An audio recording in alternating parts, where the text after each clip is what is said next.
Hello everybody, I'm Brittany Miller and you've tuned in to Mama's Space.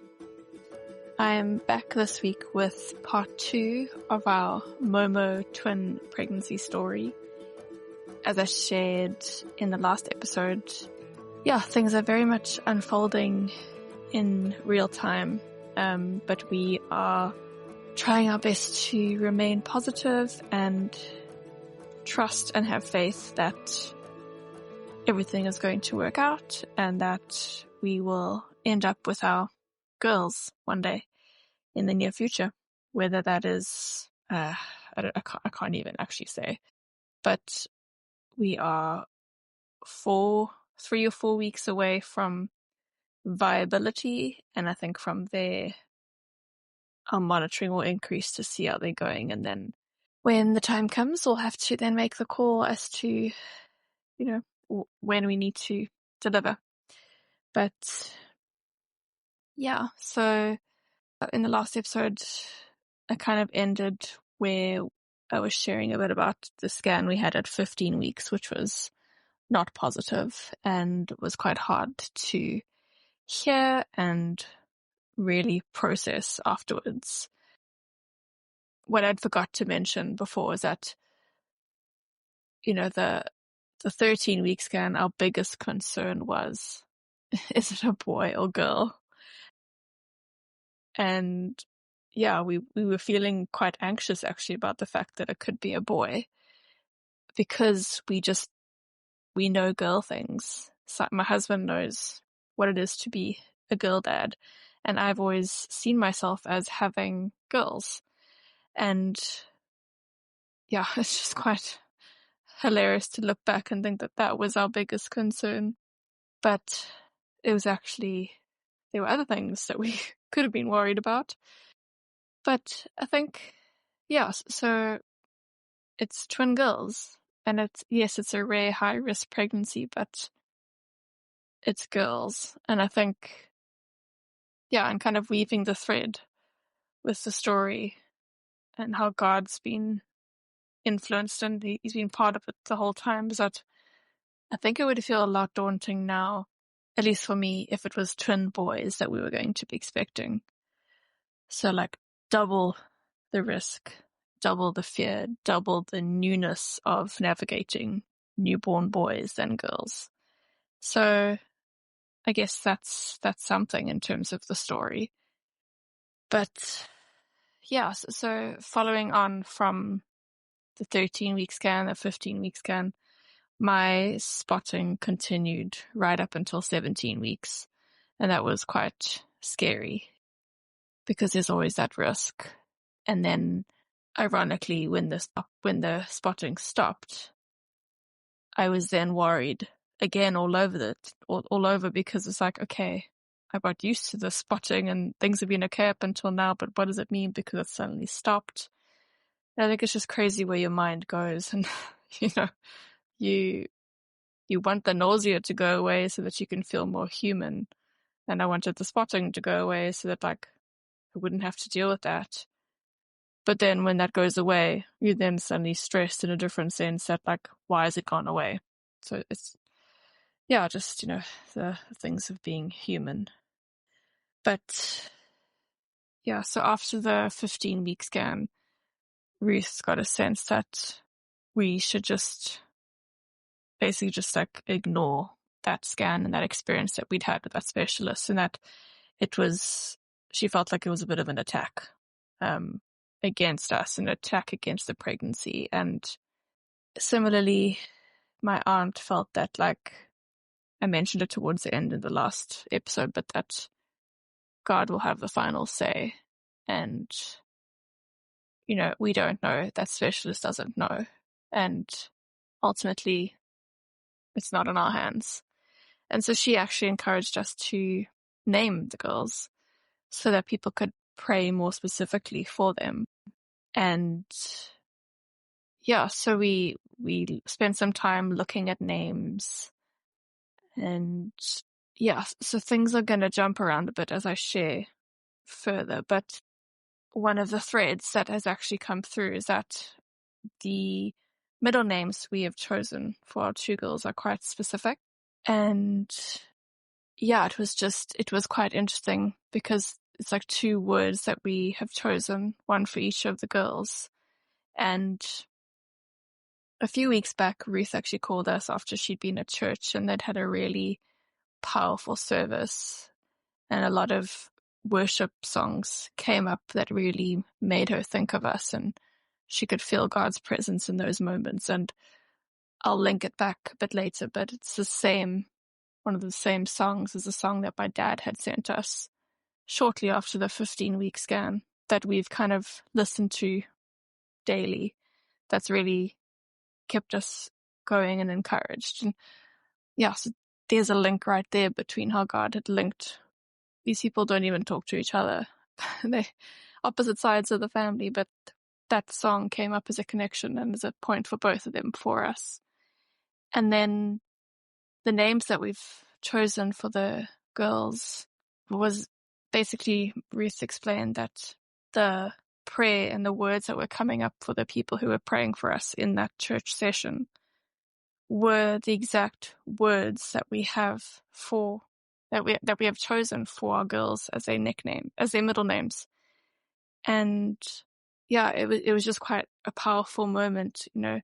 She called us, and we were obviously all we were crying on the phone as she was sharing the experience of praying for us, and to then have that like confirmation, affirmation that the names that we've chosen were inadvertently prayed for by other people. So we shared the middle names with her, and yeah, I think she was also overcome by that connection between the names we'd chosen weeks before to then this prayer session where people felt like these were the two key words that they had for us in this season. So that was really powerful. And then to touch on the song that I've mentioned, one morning I woke up to a message from my dad with a link to a song called The Blessing. And yeah, it was quite a special moment for me because we hadn't chatted for a few days, and he just out of the blue get this song that he sent. And funnily enough, it's also a lot of the lyrics to the song were to a prayer that I prayed over our toddler daily before she went to bed. Yeah, so there was that connection between, the words and things that I've already been praying over our children in a sense. And then weeks later, when we were on the phone chatting to Ruth about the names and the connection, she had that same song come up during that church service and felt it was for us. And there's a particular part where it says like, he is for you, he is for you, he is for you. And yeah, it was just powerful how in just a song, there's that connection, and God's weaving the thread through that, like, we getting that same kind of message, and he is for us. So it's quite a nice song generally. So I've been playing it often since then, and it's really cute that my toddler also sings it too. Makes it like extra special. So then, yeah, they've just been these common threads that have come up, and the name and that connection and the song have been, particularly prominent. In another instance, just while I'm on this topic, I guess, Psalm 139 has been a recurring theme that has come up. My mother-in-law she loves that chapter of Psalms, and has often referred back to it, and has been focusing on it a lot in her prayers and journey of supporting us from the sidelines. And yeah, it's come up in various ways where someone gave her a leaflet, and that part of that chapter was, some of the verses were on that leaflet. And yeah, my grand has brought it up, and it's also come up with my dad. And yeah, so that psalm we really hold closely to. because it's all about being knit and put together in my mother's womb. And yeah, it's quite a powerful psalm. Yeah, I mean, there's a lot. There's a lot out there. And these other aspects that I'll also kind of touch on as we go. Yeah, in the weeks following the 15-week scan, obviously very terrified and anxious. But our family coming around to support us really was helpful. I know I just recall one evening getting a sense of like God saying to me, I've got this.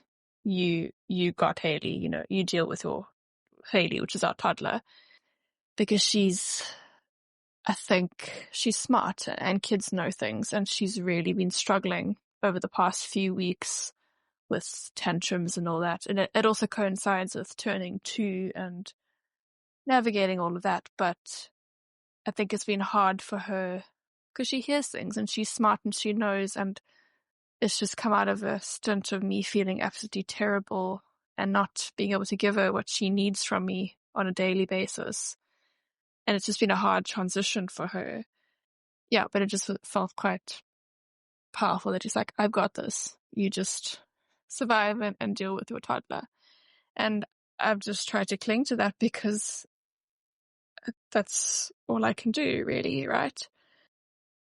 Yeah, and I think Sam and I have both just had a sense at different times that God gives good gifts, and for something like this to be happening to us, it has to be from Him, as I mentioned earlier, and we're trying to accept it as a gift, as daunting as it is to be the ones going through this, and me being the incubator to these girls with all the unknown.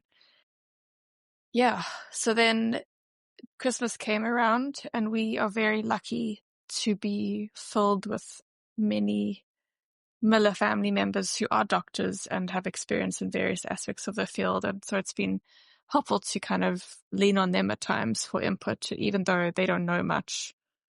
They know more than what we know and can help us translate Google terminology and all those kind of things. And that's really been helpful and a blessing to us. But Christmas Eve, I felt a lot of kicking for about, I think, half an hour straight. And I hadn't really felt anything at all. And this is still earlier. I think I must have been around 17, 18 weeks still. And yeah, it was quite something. I think Simon could even feel something and Ruth could feel something. But I just remember being like, what is going on? And I was quite scared because, my spotting was dying down. It was like, what is happening here? And there's all this kicking, and, they say cord entanglement is a thing, is something happening to the one baby.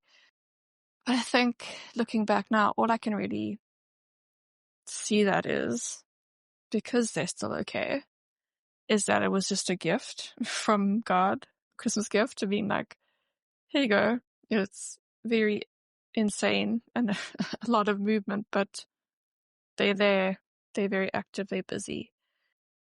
And at that evening, we also actually got to chat to a cousin who works with prem babies in NICU units in Wales. And yeah, it was quite helpful, daunting, but helpful to kind of ask them a few questions around what we could kind of expect or forecast and get his take on the idea of delivering early. Because with this kind of pregnancy, I think the furthest we're going to be allowed to go is 34 weeks.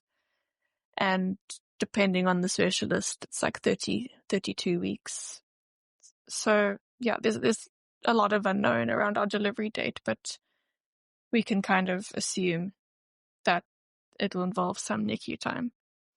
So being able to kind of wrap our head around that a bit and get his perspective was quite helpful. Yeah, and so that was then Christmas. And then I think the overexertion of Christmas and all the festivities and being very busy completely wrecked my body. And yeah, my spotting had kind of stopped, and then it ramped up quite a lot after Christmas, and I was really stressed about that. And then I don't know to this point if it was a tummy bug or just like a peak with my pregnancy levels. But I was really, really, really sick one evening, and my husband had to take me to the ER at 4 a.m. And I was then admitted and on continuous drips for like 36 hours, I think. And yeah, while it was terrifying to be away from my toddler for this long, and she couldn't even come see me, and I couldn't keep a sip of water down. It was awful. Looking back, perspective helps, but being admitted was a real turning point for me because I think my body had just been so depleted for so long, and there just wasn't anything left. And so being so sick that I had to go to the ER and then being on this continuous drip and getting the vitamins and meds, I think it completely like revolutionized my system. And yeah, in the days following the hospital stay, my nausea was pretty much gone and I was able to eat and I had more of an appetite. And at the same time, my spotting then also went away and has stayed that way, thankfully. Yeah, so that was so scary and not pleasant to have to be in the hospital. But it was kind of like the pit and the low point for me, which was just going to change everything in terms of my health and my ability to cope physically with life and eating, because I need to be nourishing my body for these girls. Yeah, so that was quite something. And yeah, gosh, it feels so real to be talking about all these things because like this is my life, and it like doesn't feel real, and it's so scary, but I can somehow speak about it without completely breaking down, which is something. But I mean, that's not to say that I don't lose the plot sometimes and freak out. Yeah. And so we saw one specialist at 15 weeks, and then it was suggested that we see another specialist who's based further outside of Cape Town. But he specializes in laser, which is a procedure that can be done for pregnancies like mine because they have two cord. They have two cords. They have one sac. And it typically means that there's issues with blood supply because one might get too much blood and nutrients and then the other gets like the waste or the leftovers. And I'm explaining it very casually, but he's the only specialist in South Africa who could do a procedure to kind of separate out some of the vessels so that they have their own supply coming from the placenta. But while I was in the hospital, I was, I think, accidentally CC'd in an email thread between him and the other specialist that we'd seen. And his recommendation was clamping the cord of one, essentially. So we felt like it was important to see him so we could rule that out as an option and to get his take at least on it because he is a specialist in this field. But we didn't really have high hopes and feel very positively about it. So we booked to see him and we saw him at the beginning of this year. And yeah, wasn't a great session either. He was very soft spoken and it was a bit confusing to understand him. But from his scanning, it seemed like things were okay. There was a difference in weight between the two twins, but they were both growing and looked like they were in proportion.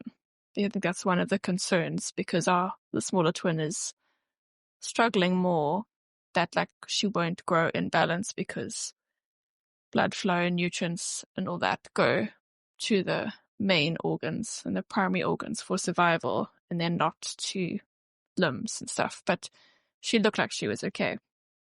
But he said to us, he asked quite casually, has anyone spoken to us about a missing short circuit in our smaller twin?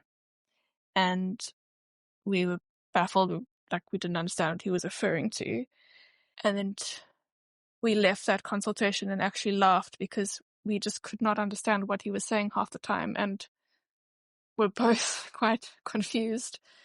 But in reading his report and kind of unpacking it and asking family and researching, our younger twin, on top of all the complications where their cords are really close together, so laser is not even a choice for us here. So it completely eliminates that need to make a decision around do we do laser or not, and then obviously navigate all the risks that come with that. But also we found out that she's missing, it's called ductus venosus, and that is why she's been tracking smaller, because blood flow to her system is complicated. And we still don't quite understand it, but we just know that it means it's harder to track her. But our hope and our trust is that if she's made it this far, there is research stuff that says that the body kind of creates its own networks to counteract what isn't there in terms of that vessel. But yeah, it's like another thing to then think about. What does it mean that she doesn't have this? And it's quite a confusing thing to understand. But we just have to hope and trust that things will be okay. Yeah, so that was then an additional thing to find out at the 18-week scan. And yeah, I felt quite confused after that consultation, but at least it eliminated our need to debate whether we attempt laser as an option, and the risks with that. So that was then the next hurdle that we dealt with in terms of consultations. Yeah, and then in kind of unpacking the consultation with my in-laws after the session, it was quite powerful because my mother-in-law they were having some prayer time while we were there at the consultation, and she said that she had a strong sense that God's hand was there in that room with us during that consultation, with his whole hand over us and over my belly, protecting us. And that was quite powerful because obviously we were anxious about going there and what was he going to say and what was his recommendation going to be. And yeah, I mean, that was special. And then similarly around this time, I've gone back a bit, but when I was so stressed about the babies kicking a lot and my bleeding after Christmas, my gynae actually squeezed us in for a scan just before the new year. And it was really positive to see her because what the specialists had said is that their cords are really close together, and that means that they can get entangled. And then essentially if one baby moves too much in one direction, the other baby moves in the other direction, it can lead to loss. But she had a look at the scan herself and did it, and it looked like to her that the cords were not as close or even intertwined as what the other specialist had said to us. So we still don't actually know how the cords are positioned, but we're kind of trusting that as being the situation and that there's nothing we can do anyway. Yeah, God. And then, interestingly enough, after the whole Christmas feeling them move around so much, I didn't really feel anything for a good week or two. And it was quite special and obviously linked to this whole thread with God being everywhere and throughout our stories, that on the morning of the scan, I felt them move quite a bit. And it kind of felt like it was the sense of like, we're still here. We're okay. We're not going anywhere. And that was quite positive because with every scan, we go there and we're like, can we see the heartbeats? Are the heartbeats there? And so to have that kind of confirmation in the morning before going to that 18-week scan that they were okay was really positive. Yeah, but I think my priggy brain is kicking in now and I'm starting to lose the thread of my thoughts here. But I hope that that this has made sense, and that also it's clear how what has to be God's presence is kind of continued through in our story as the weeks went on after that 15-week scan. And little, as simple as a song and verses, how they've come up repeatedly through different people for us. And the names, the fact that like those words are prayed over for us and those are the names that we've given them and we have named them and we refer to them, and I've kind of let slip one of the twins' names to some family already, but just the power of that and how, it's clear that there's something bigger at play and we don't know what that is, but we are trusting and hoping. Yeah, as daunting as it is. And I think it's a roller coaster ride, and there's days where I definitely feel like I'm not coping. But we are surrounded by amazing family and are, building a community of people who we know we can rely on and who can be there to support us in this unknown, because until the day the girls are born and until the day they come home from the hospital, there's going to be a lot that happens and that we don't know about and can't forecast, but we can only cling to what God has already shown us up until now and the support that we've been given by people, and have faith. I feel like I can't not have faith. I can't not be positive, I guess, as much as I can, because even on the bad days, I can't just climb into bed and be depressed and eat lots of chocolate because we have a toddler. I need to keep going, and I need to do what I need to do to be strong for my family and also make sure I'm eating well because we need these girls to gain weight. We really need them to gain weight. It's scary to like average out weight gain over a number of weeks and then like use that as a predictor for what they'll be when they are born. They're born around 30 weeks or so, and it's terrifying compared to a 3.5 kilogram toddler, when she was born, that with that kind of weight difference. So all we can do is trust. But yeah, thank you for listening this far. Longer episode this week, but obviously been more to unpack and share, but I appreciate you sticking around. Bye.